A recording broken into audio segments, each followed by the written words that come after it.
নিয়মটা যখন ইন ফেভারে থাকে তখন বলা হয় এটা নিয়ম, আবার যখন বিরুদ্ধে যায় তখন এটাকে বলা হয় কাস্টম। কোনটা সাংবিধানিক কোনটা অসাংবিধানিক এই বেড়াজালে এই সংসদ ঘুরপাক খাচ্ছে। কুমিল্লা ৪ আসন থেকে নির্বাচিত মাননীয় সদস্য জনাব মোহাম্মদ আবুল হাসনাত, আপনার সময় বরাদ্দ 2 মিনিট।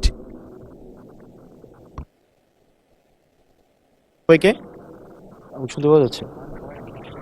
মাননীয় স্পিকার, আজকে আপনার যেই ধরনের অনুভূতি হচ্ছে আমার একই ধরনের অনুভূতি, কারণ নিয়মের বেড়াজালে আপনাকে কখনো কখনো আটকে দেওয়া হয়, আবার আমাকেও কখনো কখনো আটকে দেওয়া হয়। আসলে নিয়ম হচ্ছে অলওয়েজ রোলার্স যারা তাদের অনুসারী হচ্ছে নিয়মটা চলে। নিয়মটা যখন ইন ফেভারে থাকে তখন বলা হয় এটা নিয়ম, আবার যখন বিরুদ্ধে যায় তখন এটাকে বলা হয় কাস্টম। কোনটা সাংবিধানিক কোনটা অসাংবিধানিক এই বেড়াজালে এই সংসদ ঘুরপাক খাচ্ছে।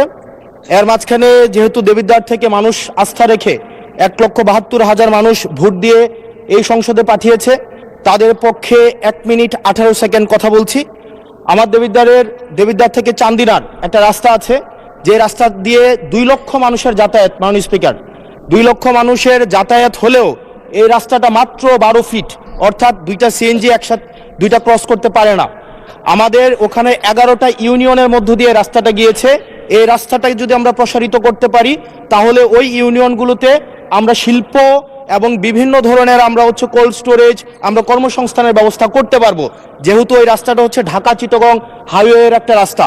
এবং এই রাস্তাটা যদি আমরা প্রশস্ত করতে পারি তাহলে আমাদের কুমিল্লা থেকে আমাদের ঢাকা থেকে যে সিলেটের যে যাতায়াত, সেই যাতায়াত হচ্ছে আমাদের 40 কিলোমিটারের মতো কমে যাবে। মাননীয় স্পিকার, সার্বিক দিক বিবেচনায় কর্মসংস্থান বৃদ্ধি এবং যোগাযোগ হচ্ছে আমাদের 40 কিলোমিটার কমানোর জন্য আমাদের কুমিল্লা আমাদের দেবিদ্বার থেকে চান্দিনার যে রাস্তাটা আছে সেটা 12 ফিট আছে, এটাকে প্রশস্ত করে এটাকে হাইওয়ে করার জন্য মাননীয় স্পিকার আপনার মাধ্যমে সংশ্লিষ্ট মন্ত্রণালয়কে অনুরোধ জানাচ্ছি।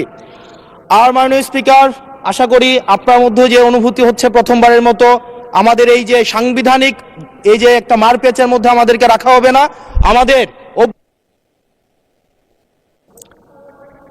ধন্যবাদ মাননীয় সদস্য।